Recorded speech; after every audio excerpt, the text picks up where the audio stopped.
Hi, my name is Weishen Oh and I'm the designer of the Looming Cathedral.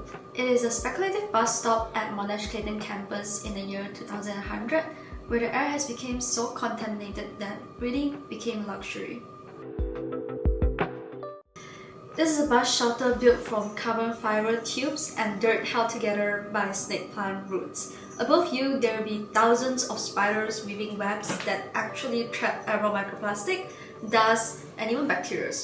The plants produce oxygen and attract insects that will feed the spiders, and this whole thing turns into a living, self-sustaining ecosystem that also acts as living air filter. I know how it sounds, but here's the thing. Scientists already use spider webs in the wild to monitor air pollution. Their webs naturally trap airborne debris such as microplastic and bacteria. So I thought, why just stop there? Why not actually use that and clean the air? And spider webs is the only thing in the natural system that can tackle airborne microplastic.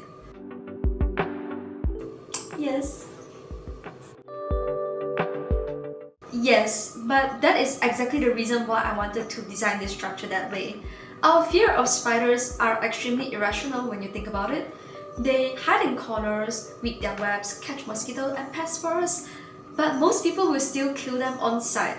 And that is what really bothers me. We are the dominant species on this planet, so much bigger and powerful than these tiny insects, yet we cannot extend even the smallest tiny bit of mercy and grace just because they seem threatening. But they are harmless. They are just existing in a corner, but fear makes us cruel.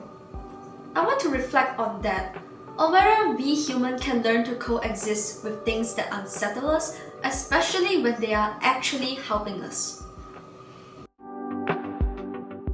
Baldur's Gate 3 happened. I have terrible ADHD and I need a hyperfixation to fuel my work.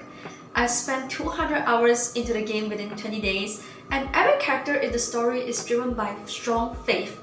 They are willing to die for the gods that they believe in. I kept trying to keep the experience immersive and picture myself in the mindset, but I simply couldn't. I couldn't imagine myself being so devoted to something that I cannot see, touch, feel, and hear.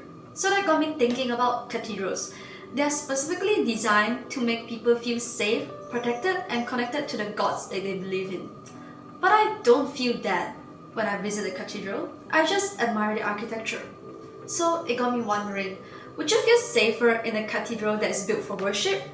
Or would you feel safer in a structure designed to literally shield you from contaminated air, even if it's filled with spiders? No, not at all. I am a Buddhist according to my birth certificate, but honestly, I don't feel strongly faithful to anything. I believe that some higher entity probably exists, but I don't see how that concerns me day to day. This project isn't a religious argument or about what is right or wrong. It is a question. What actually makes us feel safe versus what actually keeps us safe in a space? Those aren't always the same thing. And there's no right answers. It's different for everyone. Yes, but that is the whole point. You're standing under a literal cloud of spiders in a structure designed like a cathedral. The tension between the sacred and the scary, between architectural beauty and ecological function, that is where the interesting question lives. If it's not dramatic, what's the point? I want this to really stick in the back of your mind, and I want you to really think about it.